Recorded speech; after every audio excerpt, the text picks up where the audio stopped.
আজরুহু মিআতু শাহীদ। একটা সুন্নাত জিন্দা করার জন্য তার আমলনামায় 100 শহীদের সওয়াব লিখে দেওয়া হবে। আসুন নিয়ত করি, অন্য কিছু টাকা পয়সা লাগবে না। আজ থেকে যদি নিয়ত করি নবীর সুন্নাত মুখে সুন্দর চেহারা আল্লাহ পাক দাড়ি দিয়েছেন, এই দাড়িকে রেখে দিই। এটা খরচ লাগবে, পাসপোর্ট লাগবে, ভিসা লাগবে, চেহারাতে ভিসা লাগাইতে হবে। আমি নিয়ত করবো মাত্র নবীর সুন্দর চেহারা। আমি পুরুষ, পুরুষের কিছু খাসিয়ত থাকে, এমন ভাবে প্রত্যেকটা কামে দাড়িটা দিয়ে দেখাই যাবে, প্রত্যেকটা কামে নবীর সুন্নাত, নবীর সুন্নাত, নবীর সুন্নাতের উপর আমল করি। নবীর সুপারিশ গিয়ে চাইতে লজ্জা হবে না, না হয় বড় লজ্জার ব্যাপার হবে। এজন্য আসল নিয়ত করি লা ইলাহা ইল্লাল্লাহ মুহাম্মাদুর রাসূলুল্লাহ, এই কালিমা পড়ে জীবনকে আল্লাহর হুকুম নবীর তরিকা মতে বানাবো, সাজাবো ইনশাআল্লাহ। যদি আল্লাহর হুকুম নবীর তরিকা মতে বানিয়ে যায়, সাজিয়ে যায়, তবে একটা দিন আসতেছে যেই দিনে হিসাবের বেলায় আমার আপনার জীবন বড় ধন্য হবে। কোন দিন? এই দিন হতে কেউ ছুটতে পারবো না।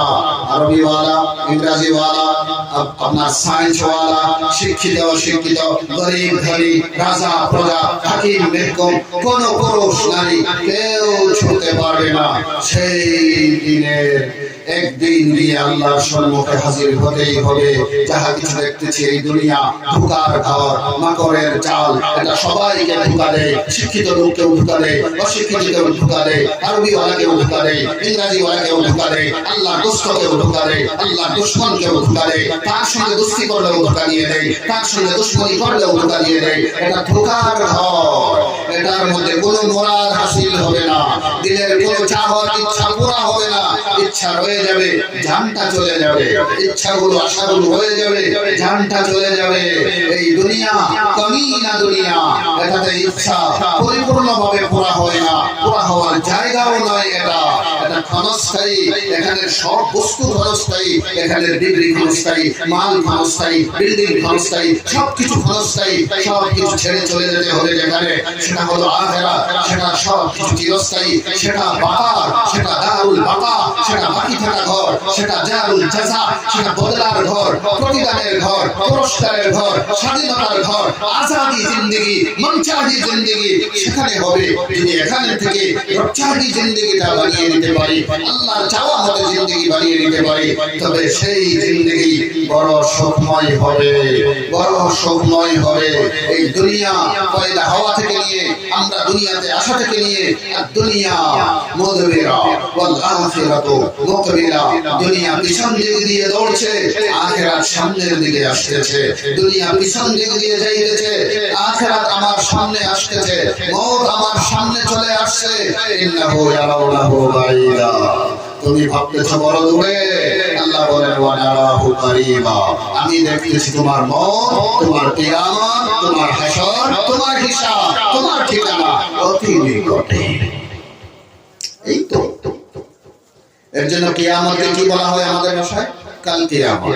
কি কাল কিয়ামত? কাল মানে কালকে, মানে এত নিকটে, এই তো কালকে, এই তো রাত্রটা চলে গেলেই কিয়ামত এসে যাবে, এমন নিকটে, বিলকুল এমন নিকটে। কিয়ামত তো শুরু হয়ে যায়, যার যেদিন মওত হয়ে যায় তার জন্য একটা কিয়ামত সুগরা, ছোট কিয়ামত হয়ে গেল। বড় কিয়ামত যখন হবে, কুল্লু মান আলাইহা ফান, সবকিছু ফানা হয়ে যাবে, আর কিছুই থাকবে না।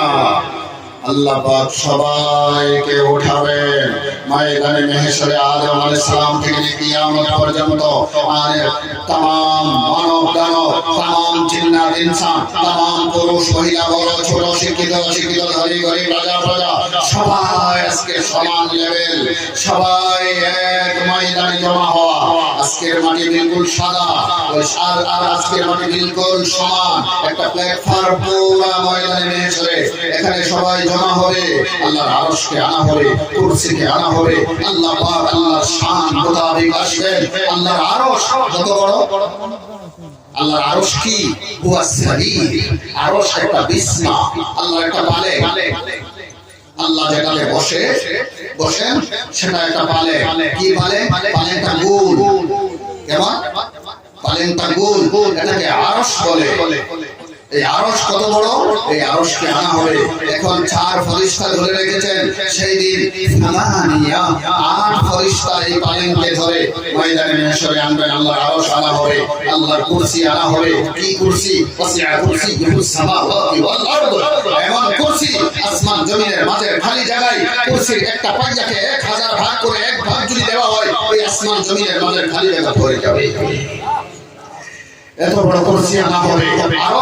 আরশটা কেমন বড়? এক রিওয়ায়াতে 300, এক রিওয়ায়াতে 500 ফুট আছে আরশের। 500 খুঁড়া সহি খুঁড়াটা है ना? 500 খুঁড়া আছে। একটা খুঁড়া হতে অন্য খুঁড়ার দূরত্ব 500 বছরের রাস্তা। দ্বিতীয় খুঁড়া হতে তৃতীয় খুঁড়ার দূরত্ব 500 বছরের রাস্তা। তৃতীয় থেকে চতুর্থ খুঁড়ার দূরত্ব 500 বছরের রাস্তা। চতুর্থ থেকে পঞ্চম খুঁড়ার দূরত্ব 500 বছরের রাস্তা। এমন ভাবে 500 গোটা বিশিষ্ট একটা আরশ, এর উচ্চতা হলো 500 বছরের রাস্তা। এটাকে এখানে আনা হবে, কুরসিকে আনা হবে। আল্লাহ পাক আল্লাহর শান মোতাবেক আসবেন। ওয়া মা কাদারুল্লাহ হাক্কা কদরিহি আল্লাহর জামিআন কাবযাতহু ইয়াউমাল কিয়ামা আসসালাতু ওয়াল ইয়ামিন। আল্লাহ পাক 7 তবকা तमाम পৃথিবীর 7 তবকা জমিনকে বাম হাতের মুঠে ধরে নেবেন। 7 আসমানকে ওয়াসসামাওয়াতু মাতউইয়াতুন বিয়ামিনি, 7 আসমানকে হাতে পেঁচায়ে ধরবে। এক মুঠে 7 আসমান, এক মুঠে 7 জমিন ধরে আল্লাহ পাক নারা দিয়ে বলবেন, আনাল মালিক, আমি বাদশাহ। আইনা মুলুকুল্লাহ, জমিনের বাদশাহগণ কোথায়? জমিনের গাড়ির মালিক, বাড়ির মালিক, জমির মালিক, কুরসির মালিক, ক্ষমতার মালিক, ডিগ্রির মালিক, মালের মালিক, ওহদার মালিক, তারা কোথায়? আইনা মুলুকুল্লাহ। দ্বিতীয়বার নারা দিয়ে বললেন, আনাল জব্বার, আইনাল জব্বারুন, আমি জব্বার। আনাল মুতাকাব্বির, আইনাল মুতাকাব্বিরুন, আমি জব্বার, আমি মুতাকাব্বির।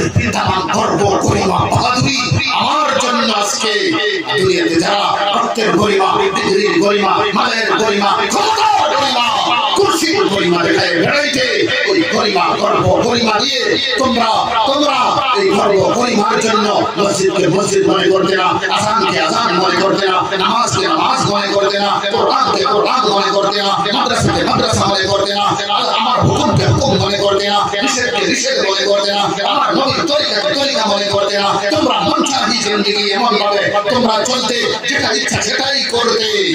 আজকে আরে আকাশ বাবু চাবি কোথায়? আরে মাফার ভাগবে কোথায়? পলাবে কোথায়?